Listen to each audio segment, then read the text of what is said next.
క్రైస్తల ఎడారిలో సెలయేర్లు జనవరి 23. యెహోవా, నీవెందుకు దూరముగా నిలుచుచున్నావు? కీర్తన 10:1. బాధల్లో ప్రత్యక్షంగా సహాయపడేవాడు మన దేవుడు. కానీ బాధలు మనల్ని తరుముతుంటే చూస్తూ ఉంటాడు. మన మీద పడుతున్న ఒత్తిడి తనకేమీ పట్టదన్నట్టు మనం ఆ బాధలు పడడానికి అనుమతి ఇచ్చిన దేవుడు ఆ బాధల్లో మనతో ఉన్నాడు. శ్రమల మబ్బులు తొలగిపోయినప్పుడే ఆయన మనతో ఉన్నాడన్నట్టు గమనిస్తాము.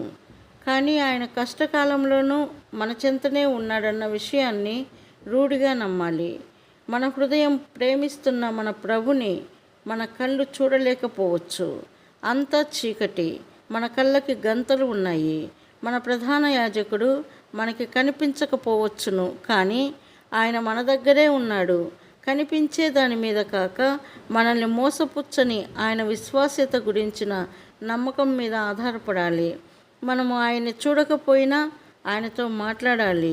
ఆయన సన్నిధి తెరలో ఉన్నప్పటికీ ఆయన మన ఎదుట ఉన్నట్టే నేరుగా మాట్లాడితే నీడల్లో నిలబడి మనలను ఆయన కనిపెడుతున్నట్టుగానే ఆయన జవాబిస్తాడు.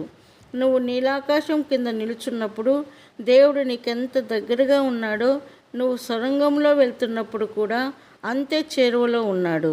దారి తెలియకపోతేనేం, కష్టాల కారు చీకటైతేనేం, నీడల్లో నాకు తోడు నీ కోమల పాదాల చప్పుడు.